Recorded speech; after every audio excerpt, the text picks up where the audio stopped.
The question continues, John, why did you spend almost six figures on a car instead of investing this money into acquiring new properties? And the first reason I'm going to give you is simply, you are never going to be this young again. You are going to continuously get older every single year. You're going to have more responsibilities every single year.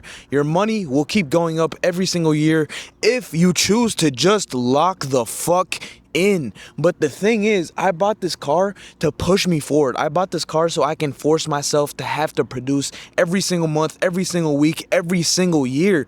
But the thing is, I can't afford it. Most people that buy cars, they simply can't afford it. They can't afford the monthly payment. They can't afford the insurance, and they just buy it to buy it. I can leverage this car to do a lot of things, right? I can leverage this car for this YouTube channel, to grow the YouTube channel, to grow my Instagram, to make videos about it just like I am right now. And this video might motivate someone to buy this car, or this video might motivate someone to start their business. But at the end of the day, you want to leverage these depreciating assets to actually make you money in the long end. And there's nothing wrong with buying something that you enjoy. The thing is, I'm 21 years old. I bought this car at 20, and I built a business that actually makes me $50,000 in revenue every single month. And the way I was able to do this is I simply just locked in. I chose to take a untraditional path in the traditional world. There's so many things in this world that society wants you to do on a day-to-day basis, or every year, or going to college, or going to school, or whatever it is. But what you need to understand is that we live in this world alone. It doesn't matter if you have parents, it doesn't matter if you have siblings, or whatever they want you to do, or whatever they want you to go into. You are living this life. They aren't living this life. When I started my business, maybe my parents weren't as supportive as they are now because things are actually working, and you have to look at their perspective. If you are looking to start a business and your friends are shitting on you and your parents are shitting on you, well, maybe ask yourself why. Why are they shitting on you? Have you done anything before that actually worked? Have you done anything to prove them wrong? Odds are probably not, and that's why they don't believe in you. And that's why you simply can't blame people for not believing in you for doing something that you've never done and you've never accomplished before. Yeah, maybe me buying this car wasn't the best decision. Me talking to my dad and me telling him that I was buying this car, he was like, what the fuck are you doing? You're spending this much money on the car. Why don't you save your money? Well, look, Dad, I'm never going to be this young again. And he understood that. And he respected that. But some parents, some people, some friends don't understand that. But the good thing is, you live your own life. You get to make your own decisions. You get to excel in life as you need, as you please, as you want. And me pulling the trigger and buying this car is a status symbol as well. When I go out in public, when I go to a gas station, if I go anywhere, people look at the car, people respect the car, people ask me what I do. People want to shake my hand. They want to know who I am. This car's opened a lot of doors, and I've barely even owned it for a month. I haven't owned this car for a month yet, and it's opened a lot of doors, new people that I've met, and I'm sure it's going to continue opening doors. Even me just going to a car meet. I went to a car meet. A middle-aged 50-year-old guy added me to a BMW M3 G80 M4 group. And I've been networking with them, and it turns out they have a lot of money. They have investor money that they might want to invest into Airbnbs, into new developments, into cabins. Things that I actually would want to do. And with that being said, they built the trust by simply me owning this car. By me owning this car, by me having a nice watch on my wrist, someone looking at you and someone looking at me owning these things will instantly gain some type of trust, will instantly gain some type of respect for me just because I own these things. Either they can look at it and know that I've earned these things, or they can look at these things and look at me and say, daddy's money, daddy's money. And if they're doing that, then you're doing something right. If someone's calling you daddy's money and someone's saying, oh, you don't deserve that, you didn't pay for that, someone else paid for it, well, good. All that matters is that you know you paid for it. All that matters is that you know you worked so fucking hard for it. Hey, by the way, if you're not following my Instagram, follow my Instagram right now. Rush to Instagram and follow my fucking Instagram. But with that being said, I was able to afford this car because I started a business at 18 years old. I've scaled the business. I kept reinvesting the money. And at some point, you want to spend this money. You may spend your money on designer clothes, which is a very bad decision. I wouldn't recommend that unless it's a Birkin bag, because Birkin bags are actually known to appreciate, I believe, 20% a year, which is more than S&P 500, which is more than any interest account that you can put your money into. So if you're gonna buy something that's designer, buy a Birkin bag, whether that's for your girlfriend or your wife. But make sure it's in your name, because if the situation was to come, you need to separate. That Birkin bag is yours, and that Birkin bag appreciated on the money that you actually paid for it in the long run. Anyways, I chose to spend a lump sum of money on this car, and that's what makes me happy. I go down every single night from my penthouse to my garage, and I drive my car, and I'm ecstatic. I'm fucking pressing the acceleration and this shit's throwing me back in my seat, giving me whiplash. I enjoy that. And at the end of the day, you don't know when you're gonna die. I could have a heart attack tomorrow, but at the end of the day, what I know is that I enjoyed my life up until that point. I took a risk. I did what I wanted to do when I wanted to do it. A lot of people live in fear. A lot of people live in fear and they never take risks inside of their life. But at the end of the day, you need to take a risk if you want to see any type of reward. You take a risk going to college, right? You spend $10, $20, $30,000 a year on tuition, depending on where you go. I took a risk by investing into myself, investing into my business, taking the leap of faith. And it turned out to work. It worked because I took a calculated risk that got me to where I wanted to be. Nothing in life is going to work if you just take risk without knowing what the fuck you're doing. You have to have the right guidance. You need to take a calculated risk. You need to know what you're actually investing into. Any business model can work for you. Trading can work. Airbnb can work. Amazon FBA can work. Dropshipping can work. But you have to have the right guidance and you need to do it correctly.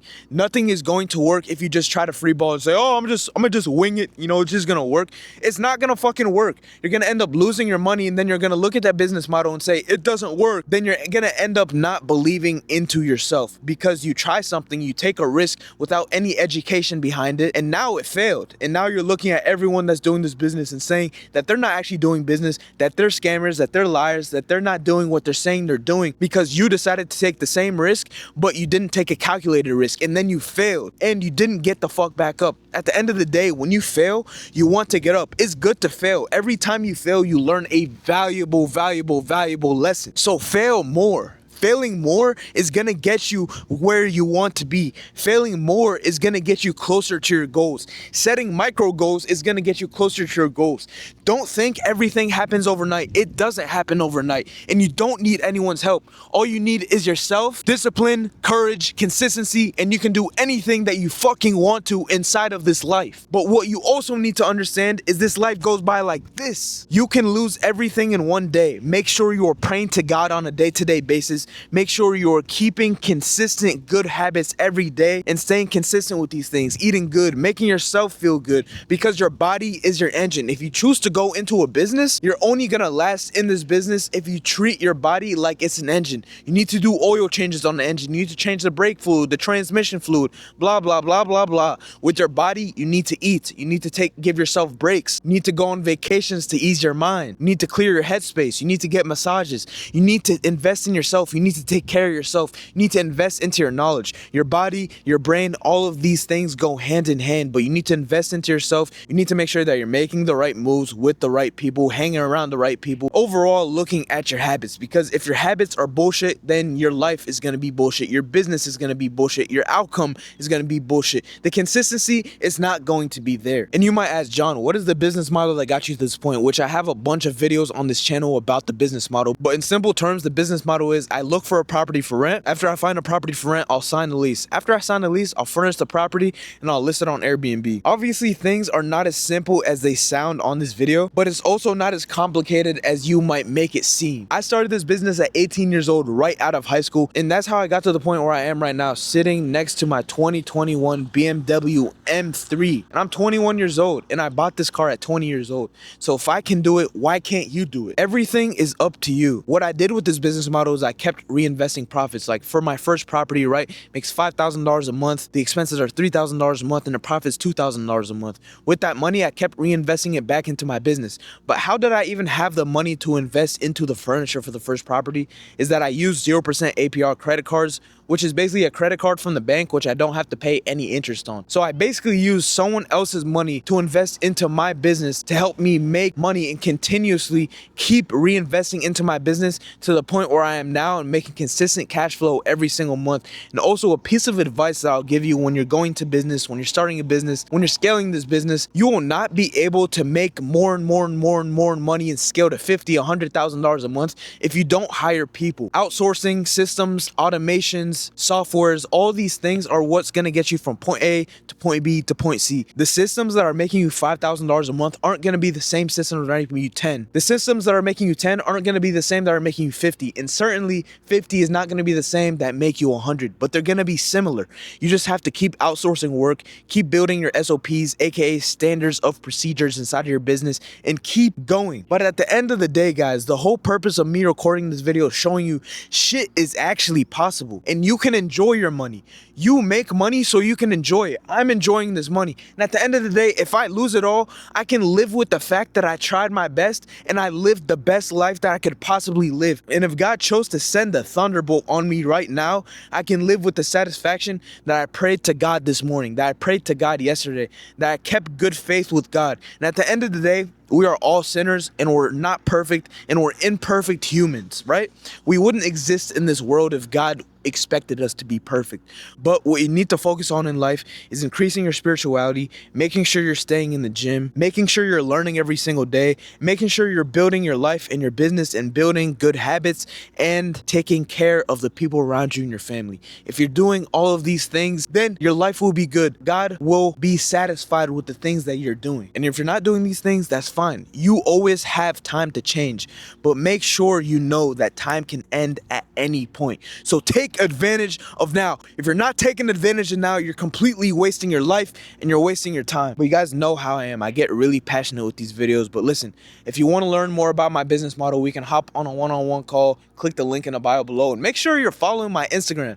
And I want you guys to comment one thing that you're grateful for and also leave a like on this video, because I make these videos for the sole benefit of you guys to continuously keep getting better every single day of your life. With that being said, I appreciate you guys, and like I leave you guys with the end of every single video, make sure you pray to God. I'm out.